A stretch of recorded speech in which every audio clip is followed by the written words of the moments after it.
Hi ಎಲ್ಲರಿಗೂ ನಮಸ್ಕಾರ. Welcome to Manjula Aryan fashion. ಇವತ್ತಿನ ವಿಡಿಯೋದಲ್ಲಿ ನಾನು ತುಂಬ ಈಸಿ ಮೆಥಡಲ್ಲಿ ಈ ಸ್ಲೀವ್ನ ಯಾವ ರೀತಿ ಅಟ್ಯಾಚ್ ಮಾಡಬೇಕು ಮತ್ತು ಹೆಮ್ಮಿಂಗ್ ಮಾಡೋದಕ್ಕೆ ಯಾವ ರೀತಿ ಸ್ಟಿಚ್ ಮಾಡ್ಕೋಬೇಕು ಅನ್ನೋದನ್ನು ತುಂಬ ಈಸಿ ಮೆಥಡಲ್ಲಿ ಹೇಳ್ಕೊಡ್ತಾ ಇದ್ದೀನಿ. ಹಿಂದಿನ ವಿಡಿಯೋದಲ್ಲಿ ನಾನು ತುಂಬ ಈಸಿ ಮೆಥಡಲ್ಲಿ ಈ ಕ್ರಾಸ್ ಬೆಲ್ಟು ಮತ್ತು ಉಕ್ಸ್ ಪಟ್ಟಿ ಕಾಜಾಪಟ್ಟಿ ಯಾವ ರೀತಿ ಮಾಡಬೇಕು ಅನ್ನೋದನ್ನ ತುಂಬ ಈಸಿ ಮೆಥಡಲ್ಲಿ ಹೇಳ್ಕೊಟ್ಟಿದ್ದೆ. ಯಾರೆಲ್ಲ ವಿಡಿಯೋ ನೋಡಿಲ್ಲ ನೋಡಿ, ಅದರಲ್ಲಿ ಏನಾದರೂ ನಿಮಗೆ ಡೌಟ್ ಇದ್ದರೆ ಕಮೆಂಟ್ ಮಾಡಿ ತಿಳಿಸಿ. ಬನ್ನಿ ಈಗ ಈ ಸ್ಲೀವ್ಸ್ನ ಮತ್ತು ಹೆಮ್ಮಿಂಗ್ ಮಾಡೋದಕ್ಕೆ ಯಾವ ರೀತಿ ಈಸಿ ಮೆಥಡಲ್ಲಿ ಸ್ಟಿಚ್ ಮಾಡೋದು ಅನ್ನೋದನ್ನ ಹೇಳ್ಕೊಡ್ತಾ ಇದ್ದೀನಿ. ಬನ್ನಿ ಈಗ ವಿಡಿಯೋ ಸ್ಟಾರ್ಟ್ ಮಾಡೋಣ. ನೋಡಿ, ಫಸ್ಟು ನಾವು ಸ್ಲೀವ್ನ ಈ ರೀತಿ ಇಟ್ಕೊಬೇಕು. ನಾವೇನು ಶೇಪ್ ತೆಗೆದಿರ್ತೀವೋ ಇದು ಮೇಲ್ಭಾಗನೇ ಇರಲಿ. ಈ ಕಡೆ ಸ್ಲೀವ್ಸು ಅಷ್ಟೇ ನಾವು ಶೇಪ್ ತೆಗೆದಿರೋದು ಮೇಲ್ಭಾಗನೇ ಇರಬೇಕು. ಆ ರೀತಿ ನೋಡ್ಕೊಳ್ಳಿ. ಎರಡೂ ಕ್ಲೋಸ್ ಆಗಿರೋದು ಒಟ್ಟಿಗೆ ಈ ರೀತಿ ಇಟ್ಕೊಂಡು ಓಪನ್ ಇರೋದನ್ನ ಈ ಕಡೆ ಒಂದು ಸೈಡು ಈ ಕಡೆ ಒಂದು ಸೈಡ್ ಬಿಟ್ಕೊಳ್ಳಿ. ಮತ್ತು ಇನ್ನೊಂದ್ಸತಿ ಹೇಳ್ತಿದ್ದೀನಿ, ಶೇಪ್ ತೆಗ್ದಿರೋದನ್ನ ಮೇಲ್ಭಾಗನೇ ಇರಬೇಕು. ಆ ರೀತಿ ನೋಡ್ಕೊಳ್ಳಿ. ಈ ಸ್ಲೀವ್ಸಲ್ಲೂ ಅದೇ ಥರ ಇರಬೇಕು. ಮತ್ತು ಈ ಸ್ಲೀವ್ಸಲ್ಲೂ ಶೇಪ್ ತೆಗ್ದಿರೋದು ಮೇಲ್ಭಾಗನೇ ಇರಬೇಕು. ಆ ರೀತಿ ಸ್ಲೀವ್ನ ಇಟ್ಕೊಳ್ಳಿ. ಅದಾದಮೇಲೆ ಇದಕ್ಕೆ ಎಫ್ ಅಂತ ಹಾಕ್ಕೊಳ್ಳಿ. ಫ್ರಂಟು ಶೇಪ್ ಏನು ತೆಗ್ದಿರ್ತೀವೋ ಅದಕ್ಕೆ ಫ್ರಂಟಿಗೆ ಕೊಡಬೇಕು. ಅದನ್ನು ಸ್ಟಿಚ್ ಮಾಡಬೇಕಾದ್ರೆ ಅದಕ್ಕೆ ಇದು ಫ್ರಂಟ್ ಎಫ್ ಅಂತ ಹಾಕ್ಕೊಳ್ಳಿ. ಇದಕ್ಕೂ ಎಫ್ ಅಂತ ಹಾಕ್ಕೊಳ್ಳಿ, ಕನ್ಫ್ಯೂಸ್ ಆಗೋಲ್ಲ. ಮತ್ತು ಇದನ್ನು ಈ ರೀತಿ ತೆಗೆದುಬಿಟ್ಟು ಇದಕ್ಕೆ ಬಿ ಅಂತ ಬರ್ಕೊಳ್ಳಿ. ಇದು ಬ್ಯಾಕ್ ಸೈಡು. ಈ ಸ್ಲೀವ್ಸ್ಗೂ ಅದೇ ರೀತಿ ಮಾಡ್ಕೊಳ್ಳಿ. ಚೆನ್ನಾಗಿ ತೆಗೆದುಬಿಟ್ಟು ಬಿ ಅಂತ ಬರ್ಕೊಳ್ಳಿ. ಇದಾದಮೇಲೆ ಈಗ ನೋಡಿ, ಇದು ನಾವೇನು ಶೇಪ್ನ ಈ ಕಡೆ ಸ್ಲೀವ್ಸು ಶೇಪ್ ಮೇಲ್ಭಾಗನೇ ಇದೆ, ಈ ಕಡೆ ಸ್ಲೀವ್ಸಲ್ಲೂ ಶೇಪ್ ಮೇಲ್ಭಾಗನೇ ಇದೆ. ಅದಕ್ಕೆ ಮತ್ತು ಫ್ರಂಟ್ ಅಂತ ಎಫ್ ಅಂತ ಮಾರ್ಕ್ ಮಾಡಿದ್ದೀವಿ. ಒಂದು ಸ್ಲೀವ್ಸ್ಗೆ ಈ ಥರ ನೋಡಿ ಈ ರೀತಿ ಇರುತ್ತೆ. ಇದನ್ನು ಈ ರೀತಿ ಹಿಂಗೆ ತೆಗೆದುಬಿಟ್ಟು ಬ್ಯಾಕ್ ಸೈಡ್ಗೆ ಒಂದು ಸ್ಟಿಚ್ ಹಾಕೊಳ್ಳಿ. 1/4 ಇಂಚಸಲ್ಲಿ ಈ ರೀತಿ 1/4 ಇಂಚಸಲ್ಲಿ ಒಂದು ಸ್ಟಿಚ್ ಹಾಕಿ. ಇದು ಪ್ಲೇನ್ ಬ್ಲೌಸ್ನ ಸ್ಲೀವ್ಸ್ನ ಸ್ಟಿಚಿಂಗ್ ಆಗಿರುತ್ತೆ. ಈ ರೀತಿ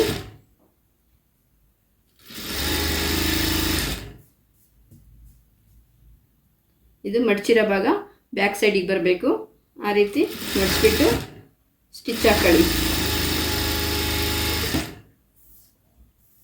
ಈ ಸ್ಲೀವ್ಸಲ್ಲೂ ಅಷ್ಟೇ ನೋಡಿ, ಇದು ಫ್ರಂಟು ಈ ರೀತಿ ಹಿಂಗೆ ಓಪನ್ ಮಾಡಿ ನೋಡಿ. ಇದು ಬ್ಯಾಕ್ ಸೈಡ್ಗೆ 1/4 ಇಂಚಸ್ಗೆ ಈ ಥರ ಫೋಲ್ಡ್ ಮಾಡಿಕೊಂಡು ಸ್ಟಿಚ್ ಹಾಕಿ.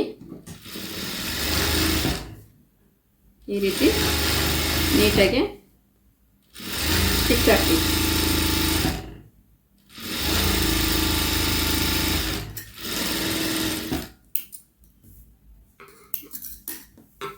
ಇದಾದಮೇಲೆ ಮತ್ತೆ 1/4 ಇಂಚಸ್ ಸ್ಟಿಚ್ ಹಾಕಾದ್ಮೇಲೆ ಮತ್ತೆ ಅದನ್ನು 1 ಇಂಚಸ್ಗೆ ಈ ಥರ ಫೋಲ್ಡ್ ಮಾಡಿಬಿಟ್ಟು ಒಂದು ಸ್ಟಿಚ್ ಹಾಕಿ. ಇದು ಹೆಮ್ಮಿಂಗ್ ಮಾಡೋದಕ್ಕೆ. ಇದು ಪ್ಲೇನ್ ಬ್ಲೌಸ್ ಆಗಿರೋದ್ರಿಂದ ಇಲ್ಲಿ ಹೆಮ್ಮಿಂಗ್ ಮಾಡಬೇಕಾಗುತ್ತೆ. ಅದಕ್ಕೋಸ್ಕರ 1 ಇಂಚಸ್ಗೆ ಒಂದು ಸ್ಟಿಚ್ ಹಾಕಿ. ಈ ಸ್ಟಿಚ್ ಹಾಕಬೇಕಾದ್ರೆ ಮಿಷಿನಲ್ಲಿ ನಂಬರ್ ಚೇಂಜಸ್ ಇರುತ್ತೆ. ಅದರಲ್ಲಿ ಹೊಲಿಗೆನ ದೊಡ್ಡದು ಚಿಕ್ಕದು ಮಾಡ್ಕೊಬೋದು. ನಾವು ದೊಡ್ಡ ಹೊಲಿಗೆ ಮಾಡ್ಕೊಳ್ಳೋಣ, ಮತ್ತು ಹೆಮ್ಮಿಂಗ್ ಮಾಡಿ ಬಿಚ್ಚಬೇಕಾಗುತ್ತೆ. ಅದಕ್ಕೋಸ್ಕರ ಸ್ವಲ್ಪ ಹಿಂಗೆ ನಂಬರ್ ಚೇಂಜಸ್ ಮಾಡ್ಕೋಬೋದು. 4, 5 ಅಷ್ಟಕ್ಕೆ ಇಟ್ಕೊಂಡು ಸ್ಟಿಚ್ ಹಾಕಿ.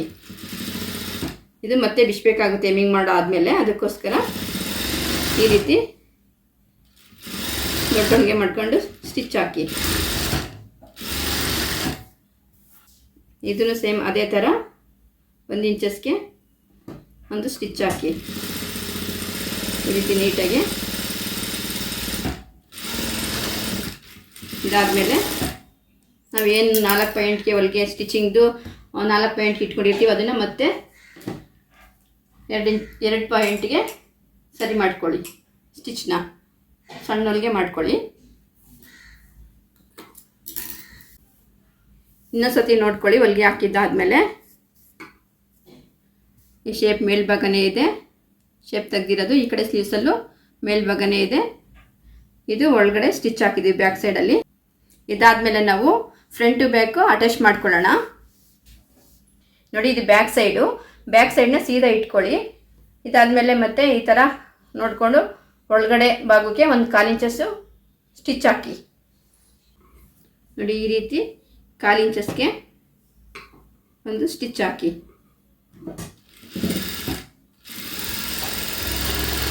ಈ ಥರ ನೀಟಾಗಿ ಸ್ಟಿಚ್ ಹಾಕಿ.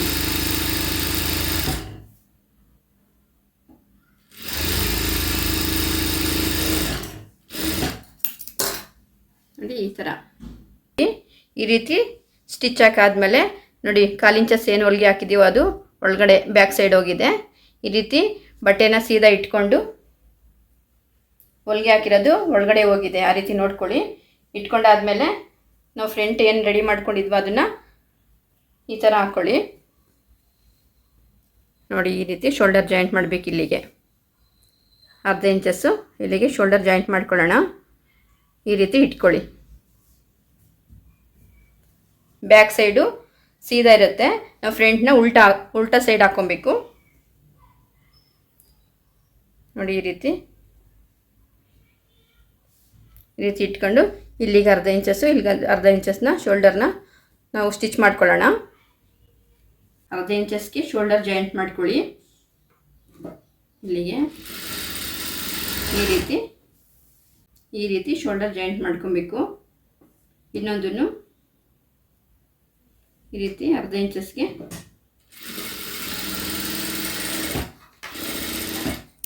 ಇಲ್ಲಿ ನಾವು ಡಬಲ್ ಸ್ಟಿಚ್ ಮಾಡಬೇಕು. ನೋಡಿ ಈ ರೀತಿ ಡಬಲ್ ಸ್ಟಿಚ್ ಹಾಕಿ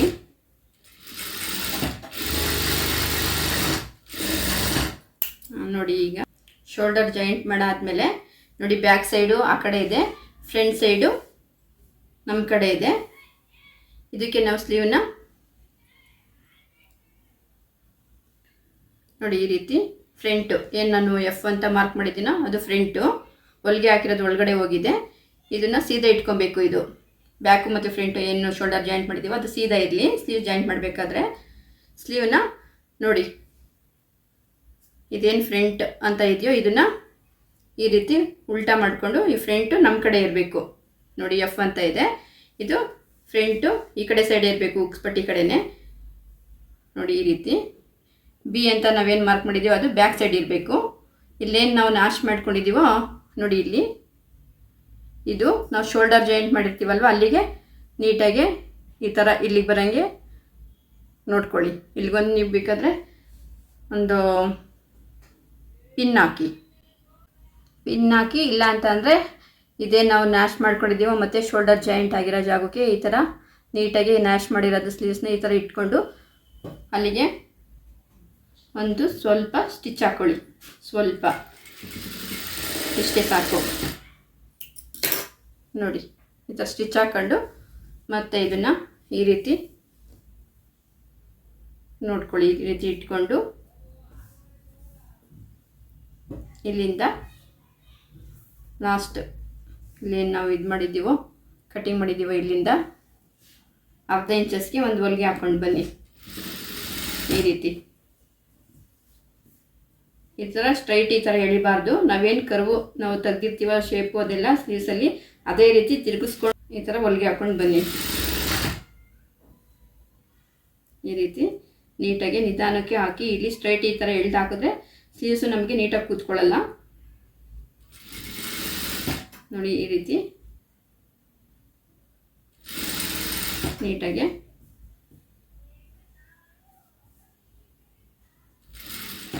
ನೋಡಿ ಇಲ್ಲಿ ನಾವು ಸ್ವಲ್ಪ ಸ್ಟಿಚ್ ಹಾಕೊಂಡಿದ್ವಿ, ಅದಲ್ಲೇ ನ್ಯಾಶ್ ಮಾಡಿರೋದು ಮತ್ತು ಶೋಲ್ಡರ್ ಜಾಯಿಂಟ್ ಆಗಿರೋದು ಅಲ್ಲೇ ಕರೆಕ್ಟಾಗಿ ಇರಲಿ ಅನ್ನೋ ಉದ್ದೇಶಕ್ಕೆ ನಾವು ಸ್ಟಿಚ್ ಹಾಕಿದ್ದೆ. ಸ್ವಲ್ಪ ಅಲ್ಲೇ ಇದೆ, ಜರ್ಗಾಡಿಲ್ಲ. ನೋಡಿ ಈ ರೀತಿ ನೀಟಾಗಿ ಈ ಥರ ಹಿಂಗೆ ಎಳಿಬಾರ್ದು. ಹಿಂಗೆ ನಾವೇನು ಶೇಪ್ ತೆಗೆದಿರ್ತೀವೋ ಅದೇ ರೀತಿ ತಿರುಗಿಸ್ಕೊಂಡು ನೀಟಾಗಿ ಈ ಥರ ಇಟ್ಕೊಂಡು ನೋಡಿ ಈ ಥರನೇ ಇಟ್ಕೊಂಡು ಅರ್ಧ ಇಂಚಸ್ಸಲ್ಲಿ ಸ್ಟಿಚ್ ಹಾಕೊಬನ್ನಿ. ಈ ಥರ ನೋಡಿ ಈ ಥರ ನೀಟಾಗಿ ಸ್ಲೀವ್ಸು ಎಲ್ಲೂ ಸುಕ್ಕಾಗಿರಲ್ಲ, ಈ ಥರ ನೀಟಾಗಿ ಬಂದಿರುತ್ತೆ. ಈಗ ಇನ್ನೊಂದನ್ನು ಸ್ಲೀವ್ಸು ಜಾಯಿಂಟ್ ಮಾಡೋಣ. ಇನ್ನೊಂದು ಸ್ಲೀವ್ಸ್ಗೆ ಫ್ರಂಟು ಆ ಕಡೆ ಸೈಡ್ ಇರುತ್ತೆ, ಬ್ಯಾಕು ನಮ್ಮ ಕಡೆ ಸೈಡ್ ಇರುತ್ತೆ. ಇದಕ್ಕೂ ಸೇಮ್ ನಾವು ಈ ರೀತಿ ನೋಡ್ಕೊಳ್ಳಿ. ಬ್ಯಾಕ್ ಸೈಡು ನಮ್ಮ ಕಡೆ ಇದೆ, ಫ್ರಂಟ್ ಆ ಕಡೆ ಇದೆ. ನೋಡಿ ಇದು ಎಫ್ ಅಂತ ಏನು ನಾವು ಮಾರ್ಕ್ ಮಾಡಿದ್ದೀವೋ ಇದು ಫ್ರಂಟ್. ಇದು ಈ ರೀತಿ ಇದು ಸೀದಾ ಇರುತ್ತೆ. ಸ್ಲೀವ್ಸ್ನ ಉಲ್ಟಾ ಮಾಡ್ಕೊಳ್ಳಿ. ನೋಡಿ ಇದು ಆ ಕಡೆ ಫ್ರಂಟ್ಗೆ ಹೋಗುತ್ತೆ. ಎಫ್ ಅನ್ನೋದು ಫ್ರಂಟ್ ಅಂತ ಮಾರ್ಕ್ ಮಾಡಿದ್ದೀವಿ. ಈ ರೀತಿ ಹಿಂಗೆ ಮಾಡ್ಕೊಳ್ಳಿ. ಇದನ್ನು ಉಲ್ಟಾ ಹಾಕ್ಕೊಳ್ಳಿ ಸ್ಲೀವ್ಸ್ನ. ಇದನ್ನು ಸೇಮ್ ನಾವು ಏನು ಶೋಲ್ಡರ್ ಜಾಯಿಂಟ್ ಮಾಡಿದ್ದೀವೋ ಅಲ್ಲಿಗೆ, ಮತ್ತು ಸ್ಲೀವ್ಸು ಸೆಂಟ್ರಿಗೆ ಏನು ನ್ಯಾಶ್ ಮಾಡಿದ್ದೀವೋ ಅದನ್ನು ಸೇರಿಸಿ ಇಲ್ಲಿಗೆ ನೋಡಿ ನೋಡ್ಕೊಳ್ಳಿ ನೀಟಾಗಿ. ಇಲ್ಲಿಗೆ ಈ ಥರ ಇಟ್ಕೊಂಡು ಇಲ್ಲಿಗೆ ಸ್ವಲ್ಪ ಸ್ಟಿಚ್ ಹಾಕಿ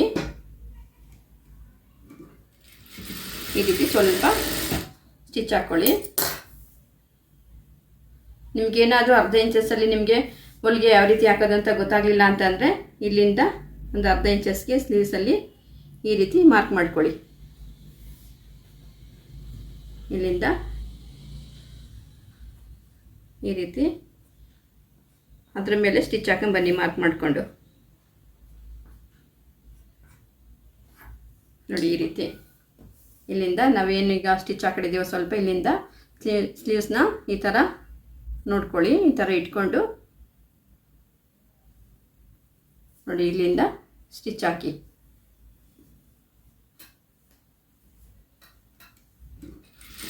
ಅರ್ಧ ಇಂಚಸ್ಸಲ್ಲಿ ಎಳಿಬಾರ್ದು. ಇದೇ ಥರ ನೀಟಾಗಿ ಈ ಥರ ಹಿಂಗಿದು ಇದು ಹಿಂಗೆ ಎಳೆದು ಹಾಕಬಾರ್ದು. ಏನು ನಾವು ಶೇಪ್ ತೆಗೆದಿರ್ತೀವಿ ಅದೇ ರೀತಿ ಫಸ್ಟು ನಾವು ಹ್ಯಾಂಗ್ ಜಾಯಿಂಟ್ ಮಾಡಿದ್ವೋ ಆ ಸ್ಲೀವ್ಸ್ನ ಇದನ್ನು ಅದೇ ರೀತಿ ನಿಧಾನಕ್ಕೆ ಹೊಲಿಗೆ ಹಾಕ್ಕೊಂಡು ಬನ್ನಿ ನೋಡಿ. ಈ ರೀತಿ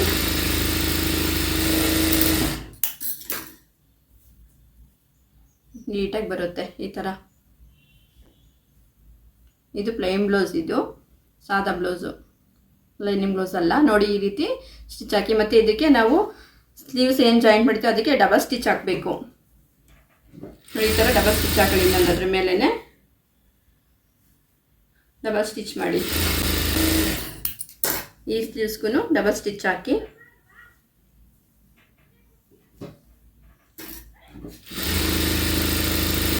ಹೊಲಿಗೆಗೆಲ್ಲ ಈ ಕಡೆ ಬಟ್ಟೆ ಸಿಗ್ದಂಗೆ ನೋಡಿಕೊಂಡು ಸ್ಟಿಚ್ ಹಾಕೊಂಡ್ಬನ್ನಿ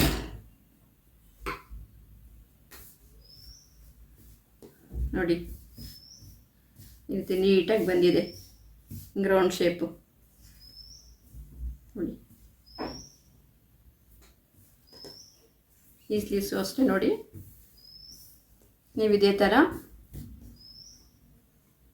ಎಲ್ಲೂ ಸುಕ್ಕಾಗಬಾರ್ದು. ಈ ಥರ ನೀಟಾಗಿ ಜಾಯಿಂಟ್ ಮಾಡಿ.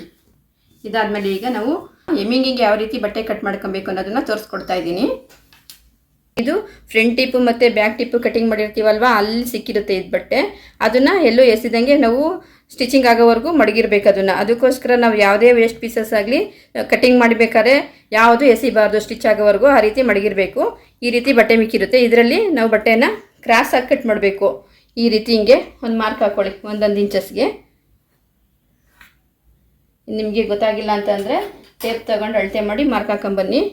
ಈ ರೀತಿ ಕ್ರಾಸು, ಈ ರೀತಿ ಕ್ರಾಸಲ್ಲಿ 1 ಇಂಚಸ್ಗೆ ಮಾರ್ಕ್ ಹಾಕಿ. ಏನಕ್ಕೆ ಅಂತಂದರೆ ಸ್ಟ್ರೈಟು ಈ ಥರ ಬಟ್ಟೆ ಹಿಂಗೆ ಪೈಪಿಂಗ್ ಮಾಡೋದಕ್ಕೆ ಇದು ಕರ್ವ್ ಹತ್ರ ತಿರ್ಗೋಲ್ಲ. ಅದಕ್ಕೋಸ್ಕರ ನಾವು ಹಿಂಗೆ ಕ್ರಾಸ್ ಬಟ್ಟೆನೇ ನೋಡಿ ಹಿಂಗೆ ಎಳೆದ್ರೆ ಈ ರೀತಿ ಬರಬೇಕು ಬಟ್ಟೆ. ಅದಕ್ಕೋಸ್ಕರ ಕ್ರಾಸಾಗಿ ನಾವು ಬಟ್ಟೆ ಕಟ್ ಮಾಡ್ಕೊಬೇಕು. ಸ್ಟ್ರೈಟಾಗಿ ಕಟ್ ಮಾಡಿಕೊಂಡ್ರೆ ಪೈಪಿಂಗ್ ಆಗಲಿ ಎಮ್ಮಿಂಗ್ ಆಗಲಿ ನೀಟಾಗಿ ಬರೋಲ್ಲ. ಅದಕ್ಕೋಸ್ಕರ ಕ್ರಾಸಾಗಿ 1 ಇಂಚಸ್ಗೆ ಈ ಥರ ಮಾರ್ಕ್ ಮಾಡಿ. ನಿಮಗೆ ಗೊತ್ತಾಗಿಲ್ಲ ಅಂದರೆ ಟೇಪಲ್ಲಿ ಅಳತೆ ಮಾಡಿಕೊಂಡು ಈ ರೀತಿ ಮಾರ್ಕ್ ಮಾಡ್ಕೊಂಬನ್ನಿ. ಇದಾದಮೇಲೆ ಕಟ್ ಮಾಡ್ಕೊಳ್ಳೋಣ. ಈ ರೀತಿ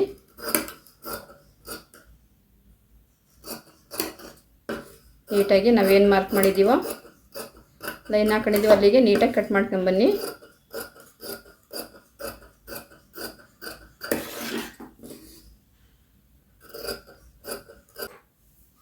ನೋಡಿ ಎಲ್ಲ ಕಟ್ ಮಾಡಿದ್ದಾಯಿತು. ಈ ರೀತಿ ಕಟ್ ಮಾಡ್ಕೊಳ್ಳಿ. ಇದಾದಮೇಲೆ ಒಂದು ಪೀಸ್ ತಗೊಳ್ಳಿ. ಇದಕ್ಕೆ ಈ ರೀತಿ ಇದಕ್ಕೆ ಕ್ರಾಸ್ ಇರಬೇಕು. ಈ ರೀತಿ ಮಾಡ್ಕೊಳ್ಳಿ. ಇದು ಕ್ರಾಸ್ ಈ ಥರ ಇಟ್ಕೊಂಡು ಇಲ್ಲಿಗೆ ಒಂದು ಸ್ಟಿಚ್ ಹಾಕಿ.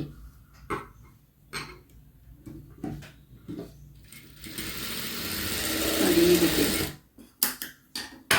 ಒಂದೇನು ಸ್ಟಿಚ್ ಹಾಕಿದ್ದೀನ ಈ ಥರ ಒಂದು ಸ್ಟಿಚ್ ಹಾಕಿ. ಇದಾದಮೇಲೆ ಇದನ್ನು ಕಟ್ ಮಾಡ್ಕೊಬೇಕು. ಇದು ಇಲ್ಲಿಗೆ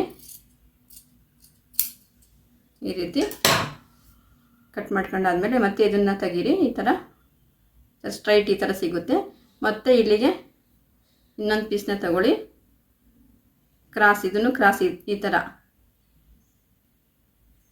ಇದನ್ನು ಹೊಲಿಗೆ ಹಾಕಿರೋದು ಒಳಗಡೆ ಹೋಗಿರಬೇಕು. ಇನ್ನು ಮೇಲ್ಮುಖವಾಗಿ ಈ ಥರ ಇಟ್ಕೊಂಡು ಇದನ್ನು ಕ್ರಾಸ್ ಈ ಥರ ಇಟ್ಕೊಂಡು ಇಲ್ಲಿಗೊಂದು ಸ್ಟಿಚ್ ಹಾಕಿ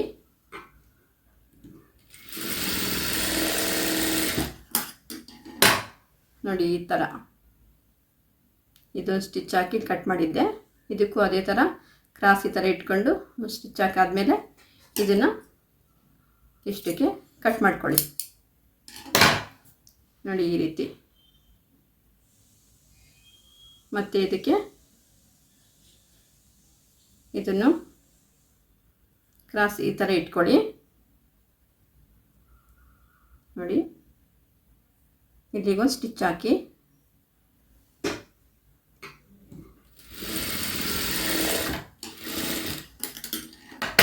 ನೋಡಿ ಈ ಥರ ಸ್ಟಿಚ್ ಹಾಕಿ ಹಿಂಗೆ ಓಪನ್ ಮಾಡಿ ನೋಡಿ. ಸ್ಟ್ರೈಟ್ ಇದ್ದರೆ ನೋಡಿ ಈ ಥರ ಸ್ಟ್ರೈಟೇ ಬರಬೇಕು ಹೊಲಿಗೆ ಹಾಕಿರೋದೆಲ್ಲ. ಮತ್ತು ಇದನ್ನು ಕಟ್ ಮಾಡ್ಕೊಳ್ಳಿ. ಎಲ್ಲ ಒಟ್ಟಿಗೆ ಹಾಕಿನೂ ಕಟ್ ಮಾಡ್ಬೋದು. ನಿಮಗೆ ಗೊತ್ತಾಗಲಿ ಅಂತ ಒಂದೇ ಹೊಲಿಗೆ ಹಾಕಿ ಕಟ್ ಮಾಡಿ ತೋರಿಸ್ತಾ ಇದ್ದೀನಿ. ಮತ್ತು ಇದೇನಾದರೂ ಸ್ವಲ್ಪ ಈ ಥರ ಹಿಂಗೆ ಕ್ರಾಸ್ ಇತ್ತು ಅಂತಂದರೆ ಮತ್ತು ಇಲ್ಲಿಗೆ ಎಲ್ಲಿ ಕ್ರಾಸ್ ಇದೆಯಾ ಅಲ್ಲಿಗೆ ನೋಡಿ ಈ ಥರ ಮತ್ತು ಸ್ಟ್ರೈಟ್ ಬರಬೇಕು. ಈ ಥರ ಸ್ಟ್ರೈಟ್ ಮಾಡ್ಕೊಳ್ಳಿ, ಕ್ರಾಸ್ ಇರಬಾರ್ದು. ನೋಡಿ ಇಲ್ಲಿಗೆ ಇನ್ನೊಂದು ಸ್ಟಿಚ್ ಹಾಕಿದ್ದೀನಿ ಕ್ರಾಸ್ ಇತ್ತು ಅಂತ. ನೋಡಿ ಈ ಥರ ಸ್ಟಿಚ್ ಹಾಕ್ಕೊಳ್ಳಿ. ಸೇಮ್ ಇದಾದಮೇಲೆ ಇದಕ್ಕೆ ಇನ್ನೊಂದು ಸ್ವಲ್ಪ ಕಟ್ಟಿಂಗ್ ಆಗಿದೆ, ಕಟ್ ಮಾಡ್ಕೊಳ್ಳೋಣ ಈ ಥರ. ಮತ್ತು ಇದಕ್ಕೆ ಕ್ರಾಸ್ ಈ ಥರ ಕ್ರಾಸ್ ಇಟ್ಕೊಳ್ಳಿ. ನೋಡಿ ಈ ಥರ ಇಲ್ಲಿಗೆ ಒಂದು ಸ್ಟಿಚ್ ಹಾಕಿ ಸ್ಟ್ರೈಟ್ ಸ್ಟಿಚ್ ಹಾಕಬೇಕು. ನೋಡಿ ಈ ಥರ ಸ್ಟಿಚ್ ಹಾಕಿ ಇದು ಹಿಂಗೆ ಓಪನ್ ಮಾಡಿದಾಗ ಹಿಂಗೆ ಸ್ಟ್ರೈಟ್ ಇರಬೇಕು, ಈ ಥರ ಸ್ಟ್ರೈಟ್ ಇರಬೇಕು. ಮತ್ತು ಇದನ್ನು ಎಕ್ಸ್ಟ್ರಾ ಇರೋದನ್ನ ಕಟ್ ಮಾಡ್ಕೊಳ್ಳಿ, ಸ್ವಲ್ಪ ಬಿಟ್ಟು 1/4 ಇಂಚಸ್ ಬಿಟ್ಟು ಕಟ್ ಮಾಡ್ಕೊಳ್ಳಿ. ಇದು ತೋರಿಸಿದ್ದೀನಿ. ಇನ್ನು ಉಳಿದಿರೋದು ಎಲ್ಲನೂ ಅದೇ ಥರ ಸ್ಟಿಚ್ ಹಾಕೊಂಬನ್ನಿ. ನೋಡಿ ಎಲ್ಲ ಪೀಸಸ್ನು ಸ್ಟಿಚ್ ಮಾಡಿದ್ದಾಯಿತು, ಸ್ಟ್ರೈಟ್ ಬಂದಿದೆ. ನೋಡಿ ಇದರ ಸ್ಟ್ರೈಟಾಗೆ ಎಲ್ಲ ಪೀಸ್ನು ಜಾಯಿಂಟ್ ಮಾಡಿ. ಇದಾದಮೇಲೆ ಹೊಸಪಟ್ಟಿ ಕಡೆಯಿಂದ ನಾವು ಇದನ್ನೇನು ರೆಡಿ ಮಾಡ್ಕೊಂಡಿದ್ದೀವೋ ಇದನ್ನು ಈ ರೀತಿ ಫೋಲ್ಡ್ ಮಾಡ್ಕೊಳ್ಳಿ. ನೋಡಿ ಈ ರೀತಿ ಹಿಂಗೆ. ಇದು ನಾನು ಎಮ್ಮಿಂಗ್ ಮಾಡೋದಕ್ಕೆ ತೋರಿಸ್ತಾ ಇದ್ದೀನಿ. ಪೈಪಿಂಗ್ನ ನೆಕ್ಸ್ಟ್ ವಿಡಿಯೋದಲ್ಲಿ ತೋರಿಸ್ತೀನಿ. ಸ್ವಲ್ಪ ಮುಂದಕ್ಕೆ ಈ ಥರ ಇಟ್ಕೊಳ್ಳಿ. ಈ ಥರ ಇಟ್ಕೊಂಡು ಒಂದು 1/4 ಇಂಚಸಲ್ಲಿ ಹೊಲಿಗೆ ಹಾಕೊಂಬನ್ನಿ. ಎಳಿಬಾರ್ದು. ನಾವೇನು ಕರು ಎಲ್ಲ ತೆಗೆದಿರ್ತೀವೋ ಅದೇ ಥರ ತಿರುಗಿಸ್ಕೊಂಡು ಹೊಲಿಗೆ ಹಾಕೊಂಬರ್ಬೇಕು. ನೋಡಿ ಈ ರೀತಿ ಇದನ್ನು ಈ ರೀತಿ ಸಮಕ್ಕೆ ಮಡಿಸ್ಕೊಂಡು ಇದೇನು ನಾವು ಕರು ತೆಗಿರ್ತೀವೋ ಅದೇ ರೀತಿ ಕ್ರಾಸಾಗಿ ಈ ರೀತಿನೇ ಹಾಕ್ಕೊಂಡು ಬನ್ನಿ ಹೊಲಿಗೆನ. ಹಿಂಗೆ ಎಳಿಬಾರ್ದು, ಈ ಥರ ಹಿಂಗೆ ಎಳ್ದು ಹಾಕ್ಬಾರ್ದು.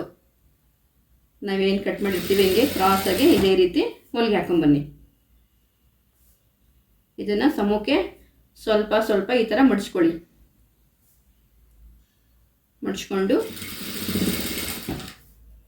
ಇದಕ್ಕೂ ಸೇರಿಸ್ಕೊಂಡು ಕೆಳಗಡೆ ನಾವೇನು ಬ್ಲೌಸ್ ಪೀಸ್ ಐತೆ ಅದಕ್ಕೂ ಸೇರಿಸ್ಕೊಬೇಕು, ಅದನ್ನು ಬಿಡಬಾರ್ದು. ನೋಡಿ ಇದನ್ನು ಈ ಥರ ಸೇರಿಸ್ಕೊಂಡು ಈ ಥರ ಇಟ್ಕೊಂಡು 1/4 ಇಂಚಸ್ಗೆ ಹೊಲಿಗೆ ಹಾಕಿ. ನೋಡಿ ಈ ರೀತಿ ಫೋಲ್ಡ್ ಮಾಡ್ಕೊಳ್ಳಿ. ಮತ್ತು ಇದನ್ನು ಸಮಕ್ಕೆ ಇದನ್ನು ಈ ಥರ ಬ್ಲೌಸ್ ಪೀಸ್ನ ಈ ಥರ ಇಟ್ಕೊಂಡು ಸಮಕ್ಕೆ ಈ ಥರ ಇಟ್ಕೊಂಡು ಒಂದು 1/4 ಇಂಚಸ್ಸಲ್ಲಿ ಹೊಲಿಗೆ ಹಾಕೊಂಬನ್ನಿ. ನೋಡಿ ಈ ರೀತಿ ಇಟ್ಕೊಳ್ಳಿ. ಇದು ಬ್ಲೌಸ್ ಪೀಸು. ಇದನ್ನು ಸಮ ಮಾಡ್ಕೊಳ್ಳಿ. ಈ ಥರ ನೋಡಿ ಈ ಥರ ಹೊಲಿಗೆ ಹಾಕ್ಕೊಂಡು ಬನ್ನಿ. ಇದನ್ನು ಈ ಥರ ಮಡಿಸ್ಕೊಳ್ಳಿ. ಮತ್ತು ಈ ಬ್ಲೌಸ್ ಪೀಸ್ನ ಈ ಥರ ಇಟ್ಕೊಂಡು ಸಮಕ್ಕೆ ಎಳಿಬಾರ್ದು. ನೋಡಿ ಈ ಥರ ಮಡಿಸ್ಕೊಂಡು ಸ್ವಲ್ಪನೇ ಈ ಥರ ಮಡ್ಚ್ಕೊಂಡು ಹೊಲಿಗೆ ಹಾಕೊಂಬನ್ನಿ. ನೀವು ಒಂದೇ ಸರಿ ಮಡ್ಚ್ಕೊಂಡು ಇಷ್ಟುದ್ದ ಮಡ್ಚ್ಕೊಂಡು ಹೊಲಿಗೆ ಹಾಕ್ತೀವಿ ಅಂದರೆ ಅದು ಬರಲ್ಲ. ಅದಕ್ಕೋಸ್ಕರ ಸ್ವಲ್ಪ ಈ ರೀತಿ ಮಡಿಸ್ಕೊಳ್ಳಿ. ಮತ್ತು ನೋಡಿ ಇದು ಬ್ಯಾಕಲ್ಲಿ ನಾವು ಬ್ಯಾಕ್ ಡೀಪ್ಗೆ ಹಿಂಗೆ ಶೇಪ್ ಕೊಟ್ಟಿದ್ದೀವಿ, ಅದನ್ನು ಹಿಂಗೆ ಕರ್ವಾಗೆ ನೀಟಾಗಿ ಹೊಲಿಗೆ ಹಾಕಬೇಕು, ಹಿಂಗೆ ಎಳಿಬಾರ್ದು. ನೋಡಿ ಈ ರೀತಿ ಇಟ್ಕೊಂಡು ಈ ರೀತಿ ನೀಟಾಗಿ ಇದನ್ನು ಫೋಲ್ಡ್ ಮಾಡ್ಕೊಳ್ಳಿ. ಸ್ವಲ್ಪ ಮತ್ತು ಇದನ್ನು ಕ್ರಾಸಾಗಿ ಈ ಥರ ಇಟ್ಕೊಂಡು ಇದಕ್ಕೂ ಸೇರಿಸ್ಕೊಂಡು ಬ್ಲೌಸ್ ಪೀಸ್ಗೂ ಸೇರಿಸ್ಕೊಂಡು ಸ್ವಲ್ಪ 1/4 ಇಂಚಲ್ಲಿ ಈ ಥರ ತಿರುಗಿಸ್ಕೊಂಡು ಹೊಲಿಗೆ ಹಾಕ್ಕೊಳ್ಳಿ. ನೋಡಿ ಇದನ್ನು ಅಷ್ಟೇ ನೋಡಿ ನಿಧಾನಕ್ಕೆ ತೋರಿಸ್ತಾ ಇದ್ದೀನಿ. ಈ ರೀತಿ ತಿರುಗಿಸ್ಕೊಂಡು ಹೊಲಿಗೆ ಹಾಕೊಂಡ್ಬನ್ನಿ. ಇದನ್ನು ಮತ್ತೆ ಸ್ವಲ್ಪ ಫೋಲ್ಡ್ ಮಾಡ್ಕೊಳ್ಳಿ. ನೋಡಿ ಇದು ಈ ಕರ್ವ್ ಹತ್ರನೂ ನೀಟಾಗಿ ತಿರುಗಿಸ್ಕೊಂಡು ಹೊಲಿಗೆ ಹಾಕಿ ಎಳಿಬಾರ್ದು. ನೋಡಿ ಈ ಥರ ಇಟ್ಕೊಂಡು ಇದ್ರ ಮೇಲೆ ಈ ಪೀಸ್ನ ಇಟ್ಕೊಂಡು ಈ ಥರ ನೀಟಾಗಿ 1/4 ಇಂಚ್ ಹೊಲಿಗೆ ಹಾಕೊಂಡ್ಬನ್ನಿ. ಇದೇನು ಹೊಲಿಗೆ ಹಾಕಿದ್ದೀವೋ 1/4 ಇಂಚಸ್ಗೆ ಇದನ್ನು ಈ ಥರ ಮಡಚಿ ಇದೇನು ಎಕ್ಸ್ಟ್ರಾ ಬಿಟ್ಟಿದ್ದೀವೋ ಇದನ್ನು ಹಿಂಗೆ ಫೋಲ್ಡ್ ಮಾಡಿಬಿಟ್ಟು ನೋಡಿ ಈ ರೀತಿ ಬರಬೇಕು. ನೋಡಿ ಈ ರೀತಿ ಎಡ್ಜಿಗೆ ಹೊಲಿಗೆ ಹಾಕೊಂಡ್ಬನ್ನಿ.